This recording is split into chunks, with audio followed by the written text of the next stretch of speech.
Some victories are so costly they quietly become the beginning of defeat. A military force can win a campaign, secure a territory, and celebrate a successful season, all while completely misinterpreting the consequences of their own success. In May of 1780, British officers believed the rebellion in the Carolina backcountry was finally over. Commanders wrote reports filled with confidence, and loyalists whispered that the time for resistance had passed.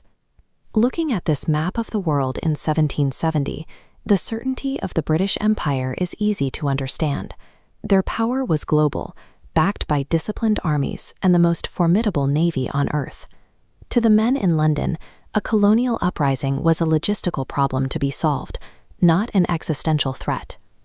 Managing an empire of this scale required measuring success through hard data: territories occupied, supplies seized, and the number of enemy soldiers captured. Seen through this lens, the American rebellion looked like a minor irritation on the edge of a vast, stable map. But maps are silent on the one variable that dictates the survival of a revolution. A ledger can track the number of muskets in a regiment, but it offers no window into the shifting resolve of a population or the psychological weight of a desperate man. The British believed they were eliminating the final pocket of resistance. Instead, they were about to discover that the metrics of empire are often blind to the very things that cause an empire to fall. The true status of the war was not found in London's polished chambers, but on a lonely wagon road near Waxhaws, South Carolina. 19-year-old Nathaniel Carter was moving south with his company, a long way from the small family farm where he'd spent his life repairing fences and harvesting tobacco. He was a farmer who had answered a call to fight, hoping the conflict would end before the season changed. While British reports described a defeated force, the reality for Nathaniel and his comrades was one of physical endurance. They marched in patched, homespun uniforms. Many were barefoot, their boots rotted away. Supplies were nearly non-existent, meals infrequent at best. Tension defined every mile. The soldiers listened for distant hoofbeats, jumping at every sound from the tree line as rumors of approaching British cavalry spread through the ranks. The British command saw this exhaustion and assumed the rebellion was collapsing.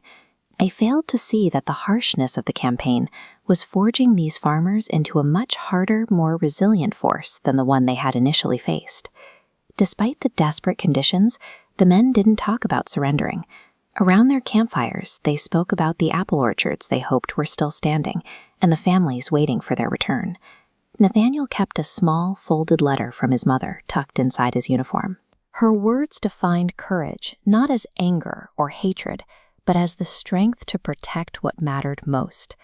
The two sides operated on different calculations. A professional army measures progress against strategic objectives and political costs, but for men like Nathaniel, the stakes were their homes and futures. This personal drive creates a persistence no metric can break. Because this motivation was invisible to the British, they completely misjudged the point at which these men would actually give up. That morning, the two versions of the war began to converge. British cavalry moved across the dry ground with disciplined precision, closing the distance between the Empire and the rebellion. The British expected a routine conclusion to the campaign, one more surrender that would effectively end the war in the South. But in their attempt to eliminate this last pocket of resistance, the Empire was unknowingly creating a crucible. By cornering men who were already exhausted and desperate, they stripped away any remaining hesitation. They pushed the quiet determination of the Continental soldiers to its absolute limit. The American Revolution reached its turning point here, on a lonely Carolina dirt road. By forcing ordinary people into a corner, the British Empire unwittingly forged an enemy that finally had nothing left to lose. It is May of 1780, and the American Revolution appears to be nearing its end. This animated map shows the rapid expansion of British territorial control sweeping outward from the southern coastline. British officers are writing reports filled with total confidence, convinced the colonial uprising in the Carolina backcountry has finally been crushed. The two sides are separated by a massive imbalance in resources. On one side stands the British Empire, a disciplined, fully supplied global power. On the other side, a scattered, exhausted, and desperately under-equipped colonial resistance struggles to maintain a unified front. The Empire's final push is focused entirely on Colonel Abraham Buford and his retreating Continental Force. His men are starving, their supplies are spent, and the heavy Carolina humidity makes every mile of their withdrawal an ordeal. British command views the elimination of Buford's men as the administrative close of the war in the South. Once this final pocket of resistance is cleared, the region will be pacified, allowing the Crown to shift its focus elsewhere. The men marching under Buford are largely exhausted farmers, like 19-year-old Private Nathaniel Carter. Before the war, Nathaniel's world revolved around repairing split-rail fences and harvesting tobacco near Camden. Now he is marching on worn-out boots, with a primary goal of simple survival. 18th-century warfare operates under a universally accepted set of rules. When an army is hopelessly outmaneuvered, commanders negotiate. A white flag is raised, prisoners are eventually exchanged, and lives are spared. This established trust provides a crucial psychological safety net. An ordinary soldier facing impossible odds knows that an honorable surrender offers a path back to his farm and his family. But human behavior shifts under extreme pressure. We have to consider what happens to the psychology of an exhausted enemy when a dominant empire suddenly removes that honorable safety net. The answer arrives with the sound of approaching hoofbeats. Colonel Bannister Tarleton's British cavalry catches up to the Continentals. Tarleton's dragoons are known for their aggressive speed, and they quickly close the gap across the dusty Carolina terrain. The intercept takes place near a quiet stretch of open ground in the Waxhaws region, bordered by tall longleaf pines and dry, weathered fences. It is a quiet patch of farmland about to host a disaster. At first, the expected rituals of war take hold. A messenger requests surrender. The exhausted Americans lower their muskets. Officers ride under a white flag, and a wave of relief ripples through the Continental line, as men begin to believe they will actually survive the day. In this fragile moment, the lives of hundreds of men rely on mutual trust. Opposing officers act on a century of gentlemen's agreements, and the soldiers wait for the final word that they are officially prisoners of war. Then the peace snaps. Conflicting orders ripple through the ranks. Someone misinterprets a command, and horses shift violently. Unprompted gunfire suddenly erupts, immediately obscuring the field in smoke and creating severe disorientation. Within seconds, the negotiation collapses, taking military order down with it. Panic takes over as the traditional rules of engagement are replaced by raw, chaotic violence. Blinded by smoke and confusion, Nathaniel Carter dives into a shallow depression beside the road. He finds himself next to a terrified 16-year-old drummer boy. As he places a steadying hand on the boy's shoulder, Nathaniel realizes the civilized rules they had depended on have vanished. The men on that field witnessed a total collapse of battlefield order. They carried away the memory of an absolute, unforgivable betrayal. In the immediate aftermath, British commanders celebrate a decisive tactical victory. From their perspective, the rebellion in the South has been pacified, and the problem is solved. But the true outcome of Waxhaws is taking shape far away from military headquarters. Several days later, Nathaniel Carter reaches his childhood home. His mother greets him with quiet relief, but she notices a shift in his eyes. The hopeful young man who left to fight is gone, replaced by someone carrying a severe psychological hardening. This diagram tracks the spread of information. The narrative travels faster than horses, branching out along farm routes. The chaotic skirmish mutates into a symbol of imperial cruelty. With every retelling, the story grows larger, compounding an emotional weight across the colonial countryside. This narrative flow serves as a piece of revolutionary propaganda so powerful that it unified the fragmented colonies more effectively than an actual military victory. A fatal disconnect has emerged. While the macro-imperial view in London sees a successfully closed campaign, the micro-colonial reality is a populace bound by shattered trust and a desire for retaliation. Britain had fallen into a trap of their own making. Winning this single skirmish alienated the very population they were trying to govern, turning a tactical success into a strategic disaster. Ordinary men who had previously focused on their harvests arrive at a terrifying conclusion. If the accepted customs of war no longer apply, then surrender is synonymous with death. Violating the honorable rules of warfare radicalized the southern colonies. By stripping their enemy of the trust required to yield, the British Empire ensured the resistance would never stop fighting. In May of 1780, the British Empire operated with the certainty that the American rebellion was over. Its warships dominated the Atlantic, and its commanders believed the southern colonies were finally back under imperial control. This confidence reached all the way to Parliament, where the official stance was that the colonial uprising had been broken. To the bureaucrats in London, the war in the Carolinas was no longer a campaign, it was a mop-up operation. But that certainty didn't extend past the coastline. In the rural interior of South Carolina, the geography became a maze of dense pine forests and dusty wagon roads, far removed from the reach of the Royal Navy. Somewhere in these woods, Colonel Abraham Buford was attempting to lead what remained of the Continental force to safety. His men were marching on empty stomachs, their supplies nearly gone, trying to stay ahead of a British pursuit that was closing the gap with every mile. 19-year-old Nathaniel Carter was one of those men. He was a farmer from Camden who had spent his life repairing fences and harvesting tobacco, now carrying a musket and wearing a uniform that was slowly falling apart under the humid Carolina sun. The disconnect between the grand maps in London and the exhausted men on this road created a dangerous vacuum. The British Empire saw a defeated army on paper, but they were about to encounter the violent reality of a colonial conflict that was far from finished. By late afternoon, the air became almost motionless.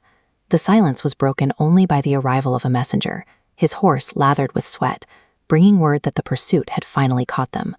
British cavalry were no longer just a rumor. They were at the rear of the column, and they were demanding an immediate surrender. For the retreating Americans, the long withdrawal had finally come to an end. The man leading the charge was Colonel Bannister Tarleton. British officers praised him as a master of speed and decisive action, while the Americans knew him as a relentless pursuer who refused to let an enemy escape. Despite Tarleton's reputation, 18th century warfare followed a rigid code of conduct. If an army could no longer continue, they initiated a parley. Under these customs, honorable terms were negotiated, prisoners were treated humanely, and most importantly, lives were spared. This protocol turned a moment of terror into one of relief. The Americans believed that as long as they followed the rules of the parley, they would eventually return to their families. These gentlemanly customs provided a sense of security. The soldiers believed they were participating in a predictable military transaction, unaware that the rules governing the war were about to be discarded. Believing the fighting was over, the American soldiers began straightening their worn uniforms. They wanted to meet their captors with the dignity of professional soldiers, even in defeat. The drummers stood quietly by their instruments. They were waiting for the signal to beat the chamade, the specific drum call that would officially notify the British they were ready to discuss terms. Nathaniel Carter watched the approaching riders, feeling a surge of personal relief. To him, the parley meant the war was finally ending, and he could begin thinking about the fireplace at home rather than the fear of the woods. He reached inside his coat to touch a folded letter from his mother. It was a reminder of the life waiting for him, a world of harvests and family that felt within reach for the first time in months. The two forces faced each other across a few hundred yards of open field. On one side, the precision of the British dragoons. On the other, the quiet resignation of the Continentals. Both sides waited for the officers to speak. In that quiet Carolina afternoon, every man on that field shared a single expectation: that the negotiation would proceed, the weapons would stay lowered, and the day would end in a peaceful surrender. They were completely mistaken. While the Americans were lowering their weapons and preparing to talk, Tarleton's cavalry did not stop. They charged. Instead of a negotiation, what followed was a slaughter. Witnesses reported that even as the Americans threw down their arms and begged for quarter, the mercy usually guaranteed to surrendering troops, the British dragoons continued to strike them down. This wasn't just a breakdown in discipline. It was the deliberate destruction of the gentleman's agreement that had governed the conflict. By killing men who had already surrendered, the British effectively signaled that the rules of war no longer applied. Britain had aimed to eliminate a small pocket of resistance at Waxhaws, but in doing so, they committed a strategic blunder. They traded a minor tactical victory for a reputation that would haunt them for the rest of the war. News of the Waxhaws massacre traveled through the backcountry, and the effect was profound. Farmers who had been neutral or ready to give up now saw that surrender offered no safety. They began to organize, forming a resistance that was more determined and more aggressive than before. A military victory was won that day, but the cost was the very peace the Empire sought. By abandoning the customs of war, the British had forged the exact weapon that would eventually drive them from the colonies. By May of 1780, the British Empire appeared to have broken the American rebellion in the South. In London, the campaign was seen as a professional triumph, a series of calculated maneuvers that had finally dismantled organized colonial resistance. Commanders measured this success through specific, quantifiable data. They counted occupied towns, mapped secured supply lines, and recorded the surrender of major continental forces. On paper, the king's authority was steadily being. This map from 1730 illustrates that imperial worldview. It defines South Carolina through rigid boundaries and official parishes, a strictly organized territory where power is exerted from the coast inward. To the British, these lines represented a landscape they could monitor and command. However, measuring victory by the territory occupied creates a blind spot. When a conflict shifts from seizing land to winning allegiance, these official boundaries offer no insight into the actual stability of the region. While official reports remained optimistic, British patrols began encountering an unsettling reality. In the forests beyond the towns, their enemies seemed to vanish into the terrain, and the information they needed to maintain control was suddenly being withheld by the local population. The events at a Carolina crossroads called Waxhaws provide the key to this breakdown. Here, a 19-year-old farmer named Nathaniel Carter witnessed the exact moment the war shifted from a clash of armies into something far more personal and decentralized. Imperial strategy in London calculated its odds in battalions and miles. Yet on a single stretch of Carolina dirt road, the behavior of a few hundred men effectively derailed the British plan for the entire South. In the spring heat, Colonel Abraham Buford led his exhausted Continental soldiers in a desperate retreat. Closing the gap behind them was Colonel Bannister Tarleton, whose British cavalry moved with a speed and aggression that gave Buford's men no time to regroup. At this point in the 18th century, war followed a recognized system. When an army was overtaken and could no longer fight, they negotiated. A white flag meant that men would be taken prisoner and eventually allowed to return home. It was a cycle of surrender that prioritized survival over total destruction. When the British cavalry finally trapped the Continentals at Waxhaws, the white flag went up. Soldiers like Nathaniel Carter lowered their muskets, expecting the traditional customs of surrender to hold. For a few seconds, the air was filled with the relief of men who believed they had survived. That order vanished in an instant. Amidst shouting and dust, the disciplined lines dissolved into a blur of smoke and confusion. Commands were lost, weapons were fired into the chaos, and the established rules of the battlefield were replaced by a situation no one had predicted. By failing to maintain the protocols of surrender, the British didn't just win a skirmish, they destroyed the possibility of a peaceful occupation. Once the trust in honorable warfare was broken, the local population no longer saw the British as an authority to be negotiated with. Across the backcountry, the news of Waxhaws turned quiet fear into a collective resolve. Neighbors who had previously avoided politics began to realize that staying neutral offered no protection from the chaos of the conflict. A decentralized intelligence network began to take shape. Blacksmiths tracked the weight of military wagons. Millers noted the arrival of unfamiliar patrols. Church gatherings that once focused on harvests became hubs for sharing tactical information, all without attracting official British attention. This network operated far from the main roads the British controlled. Messages traveled along hidden creeks and hunting trails, using a deep knowledge of the land to move information faster than a mounted messenger could travel on the official highways. In this environment, community trust became a more effective military resource than troop numbers. The British possessed the muskets, but the locals possessed the information. And in the Carolina wilderness, information dictated who survived. The name Waxhaws became a symbol that traveled from tavern to tavern. It wasn't just a location on a map anymore. It was a warning that influenced how ordinary people viewed the British presence. The memory of one violent afternoon was becoming more influential than any military victory. Nathaniel Carter returned to his farm, but he found he could no longer focus on his harvest, while neighbors debated whether neutrality was even possible. After speaking with a local militia veteran and realizing he wanted to leave a future where trust meant something again, Nathaniel quietly saddled his horse and rode away from his home. By shattering the trust of ordinary men like Nathaniel, the British unintentionally created a new kind of enemy. They didn't just defeat a continental force, they provoked a passive populace into taking an active role in the resistance.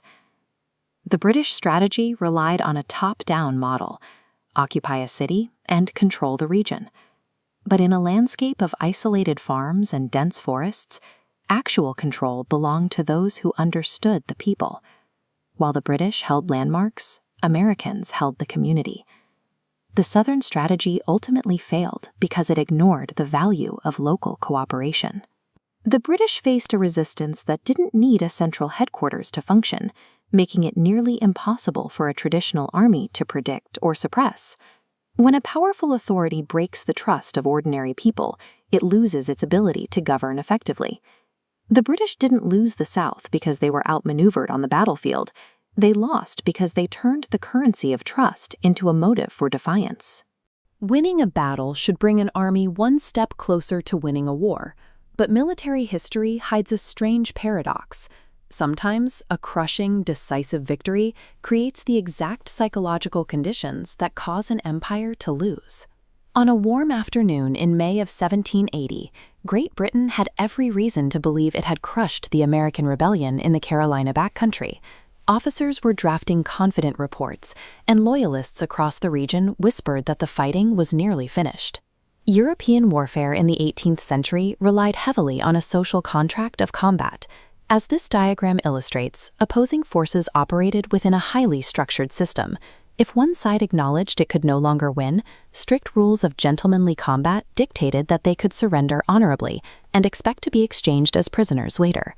These customs existed for a very practical reason. They provided the essential psychological mechanism that allowed defeated men to accept a loss and lay down their weapons, rather than fighting to the death in total desperation.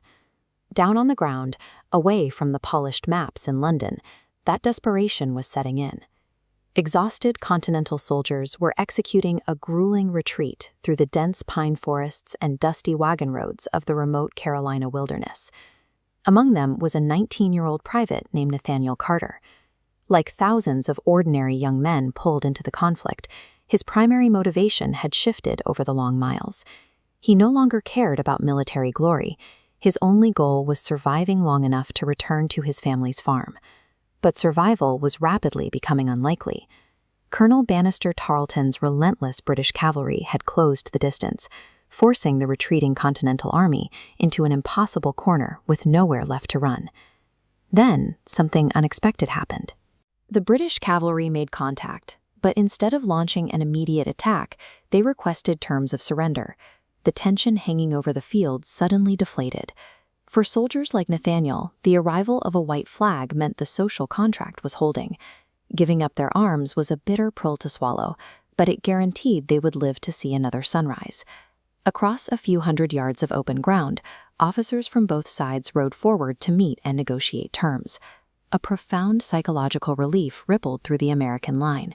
Weary men exhaled, relaxed their shoulders, and rendered their weapons inactive. Some quietly thanked God, looking up at the western sky and thinking of home. Total discipline held the field. The British cavalry sat ready on their horses, while American drummers stood quietly by their instruments. Both sides demonstrated total respect for the established customs of the moment. Nathaniel reached inside his coat, his fingers brushing against a folded letter from his mother. In the quiet of the parley, his mind completed the difficult transition from active combatant to surviving prisoner. In this fragile window of time, the entire unwritten system of 18th century warfare was functioning flawlessly. But that entire system depended entirely on one invisible currency: mutual trust. Without warning, that trust shattered. Conflicting orders suddenly barked through the ranks. British cavalry horses shifted violently, kicking dust into the warm Carolina air, as the parley inexplicably broke down. When communication lines between these nodes snap, individual soldiers interpret chaos on their own. Paranoia fills the gap, turning a disciplined formation into independently reacting points of panic. Infantrymen couldn't decipher commands or understand the cavalry's repositioning. The confusion compounded, spreading rapidly outward. Historical records cannot definitively prove who fired the first shot or exactly what miscommunication occurred between the officers. We only know that the agonizing silence was broken by the sharp crack of scattered gunfire. The comfortable certainty of safety evaporated in an instant. Men who had prepared to march home as prisoners were violently thrown back into a fight for their lives. Amidst the chaos, Nathaniel Carter made a choice. Instead of firing his musket blindly into the smoke, he reached out and steadied a terrified 16-year-old drummer beside him. By refusing to give in to the panic, he anchored himself. In the span of seconds, the shared reality that held the two armies in balance evaporated. The violence that followed was the direct consequence of trust disappearing faster than any officer could restore it. The quiet Carolina field transformed into a chaotic, traumatic skirmish. The promise of a peaceful surrender lay abandoned in the dust. From a strictly military perspective, the British achieved a massive tactical victory. They effectively eliminated the remaining continental force in the region, capturing or killing the majority of the command. But the psychological cost for the surviving Americans was profound. They walked away with the horrific realization that yielding to the enemy no longer guaranteed their physical safety. The rules protecting them were gone. While politicians and commanders in London celebrated the reports of a pacified southern colony, a much darker reality was being forged in the Waxhaws dirt. Watching a social contract shatter changes the stakes of the entire conflict.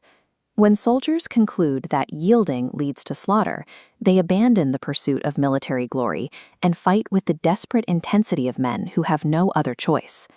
The strategic ripple effect was devastating. The breakdown of trust at Waxhaws spread rapidly as a rumor across the colonies. It hardened American resolve and became a potent rallying cry for vengeance throughout the rest of the war. We tend to assume the unwritten rules of warfare exist as a mercy to protect the losers. In reality, they exist to finalize the victory of the winners. By allowing the mechanism of honorable surrender to collapse on that field, the British accidentally destroyed the only tool they had to peacefully end the colonial rebellion. The British Empire believed they were eliminating the final pocket of resistance at Waxhaws. Instead, by breaking the foundational trust of warfare, they forged an enemy that would never surrender again. By the spring of 1781, the British military operated with an overwhelming, disciplined presence across the American South. They controlled the major towns, they secured the vital supply lines, and their regiments were led by highly experienced officers.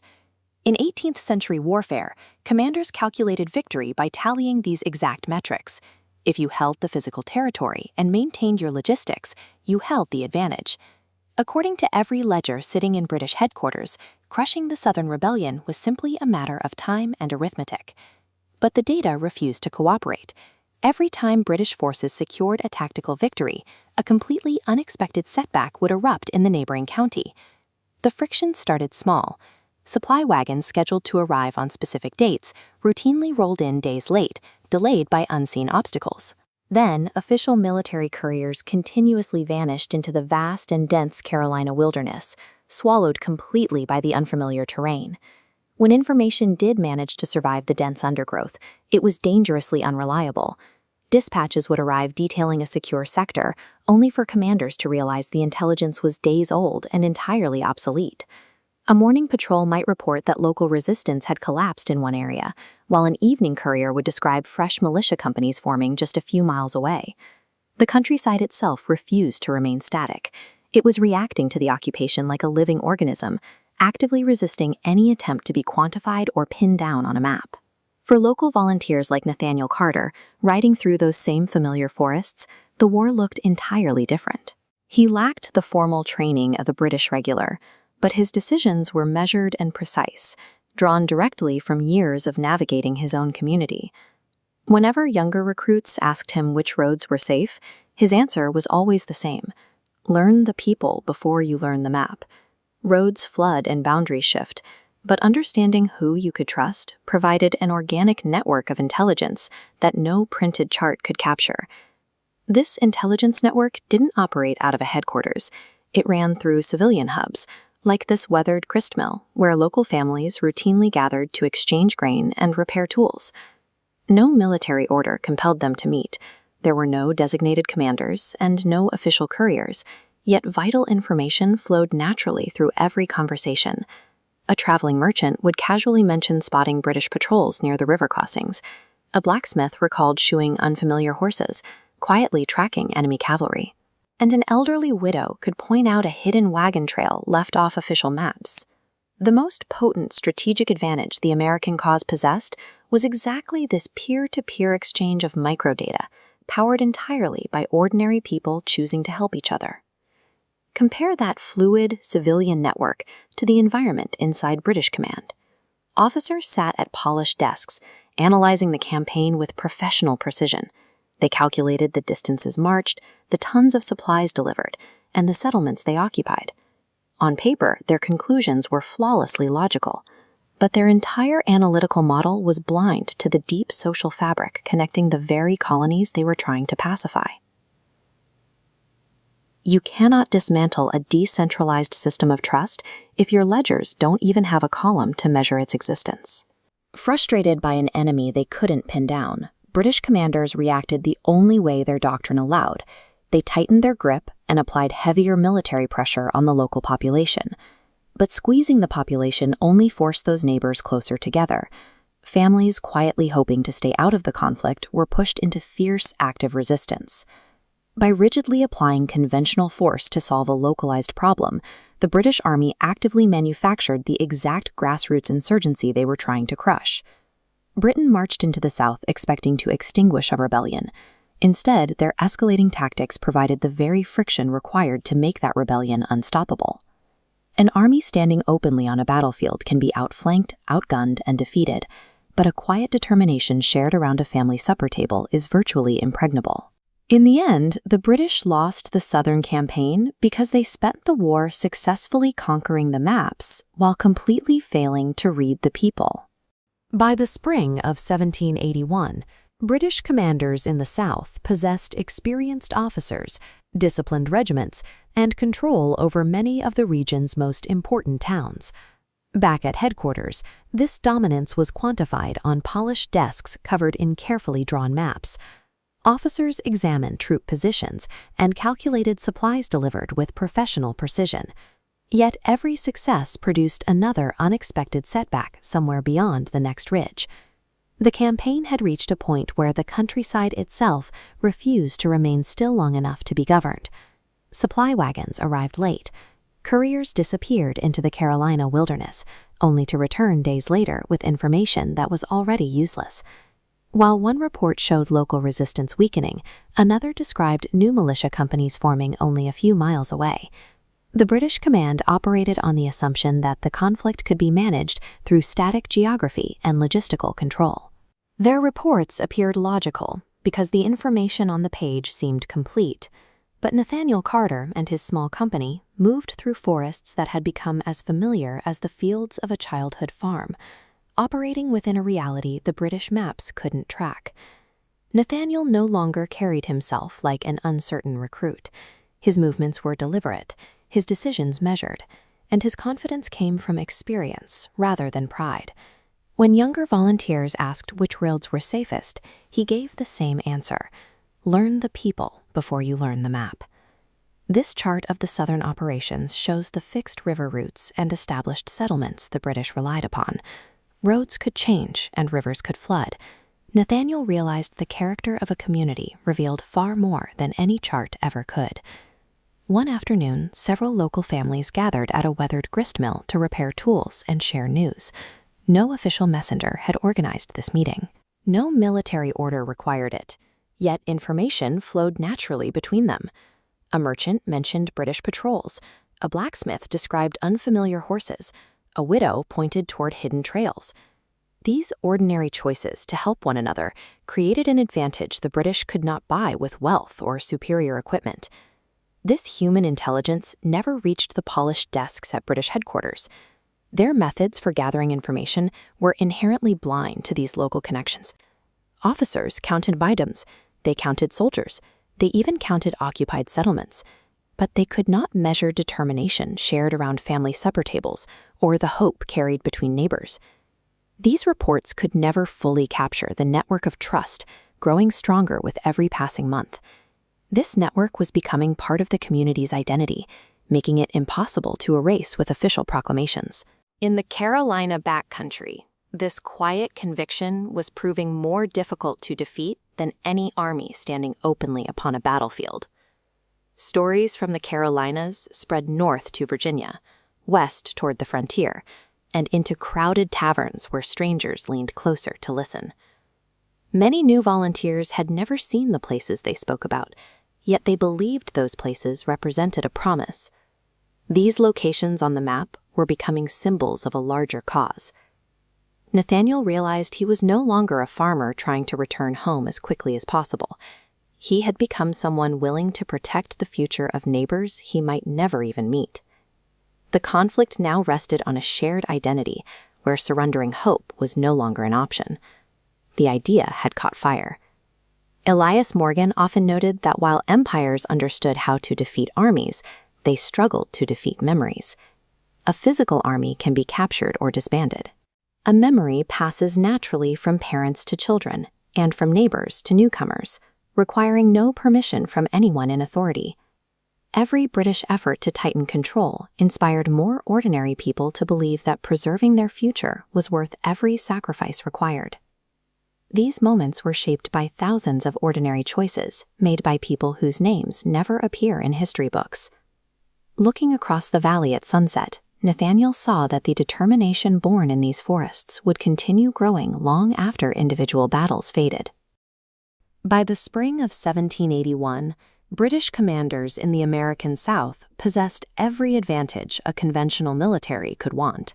They controlled the strategic towns, deployed highly experienced officers, and fielded disciplined regiments that moved with absolute precision. Inside headquarters, they managed the war through rigorous analysis. Officers studied perfectly drawn maps laid across polished desks, carefully calculating distances, plotting troop positions, and managing supply logistics with professional exactness. Yet the reality on the ground refused to match the math on the desk. Supply wagons routinely arrived days late. Couriers carrying vital orders disappeared entirely into the vast Carolina wilderness, only to resurface with intelligence that was already useless. The local resistance moved with baffling speed. A commanding officer would receive a patrol report stating that a specific county had been completely subdued, only to get a second report the very same evening detailing a brand new militia company forming just a few miles away. The official documents arriving at headquarters painted a picture of absolute logical order. They tallied the miles traveled and the towns secured. But beyond the margins of those maps lay a chaotic, sprawling wilderness that simply refused to remain still long enough to be governed. This creates a fascinating paradox. Success in this environment required understanding the social bonds of the backcountry, a variable that could not be calculated by professional officers counting bayonets at a mahogany desk. Nathaniel Carter watched this chaotic reality unfold from horseback. Over months in the Carolina backcountry, The terrain had stripped away the habits of an uncertain recruit and shaped him into a confident, deliberate leader. When younger volunteers asked him how to navigate the region safely, he offered one strict rule: learn the people before you learn the map. Rivers flood and roads wash out, but the character of a community provides a far more reliable metric for survival. The colonial resistance didn't rely on formal military orders or official dispatch riders. Instead, vital information flowed naturally through ordinary community hubs. Families would quietly gather at a weathered gristmill to exchange grain, repair tools, and share news from neighboring settlements. It was a highly effective system of asymmetrical intelligence. A traveling merchant would casually mention spotting fresh patrols near a river crossing. A few minutes later, a local blacksmith would identify exactly which direction they were heading, based entirely on seeing unfamiliar horses shod 2 days earlier. An elderly widow could simply point toward a dense stand of pine trees to reveal an old hidden wagon trail. It was a route the locals used daily, yet it had vanished from British military charts years prior. This network of ordinary cooperation provided a tactical clarity that no amount of gold or professional equipment could buy. This split-screen diagram illustrates the structural mismatch between the two sides. On the left, we have the rigid top-down hierarchy of the British military. On the right is the American civilian network, a sprawling, decentralized web of peer-to-peer connections. When the British experienced logistical failures, their default solution was to assert traditional military dominance. They would tighten control over crossroads and apply heavy downward pressure to force obedience from the top. But the civilian network easily absorbed that stress. Instead of fighting the force directly, they bypassed the pressure laterally. Families shared food without demanding payment, and blacksmiths repaired broken equipment through the night to keep their neighbors moving.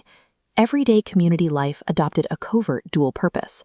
Church bells that historically only marked Sunday worship or local weddings were now used to broadcast careful, discreet warning signals across the valleys. This is why asymmetrical warfare defeats traditional military tracking.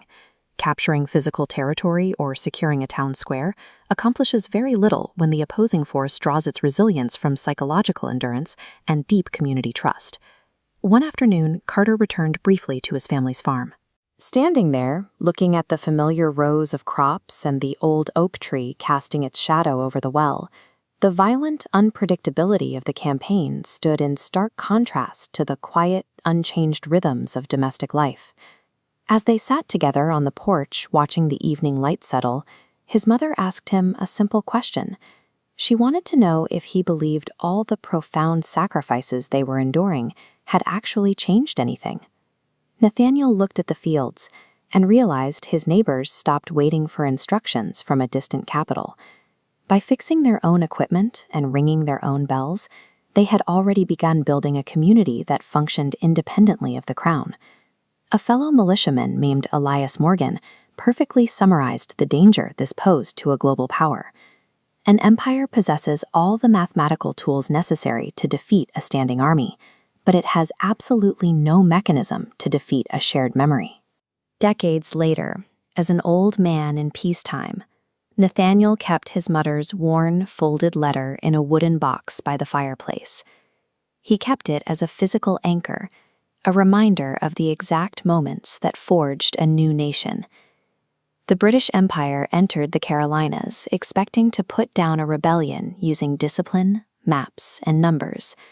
But their ultimate defeat did not happen on a mapped battlefield. It occurred in the quiet moments, when ordinary men and women discovered their shared conviction was stronger than any army standing against them.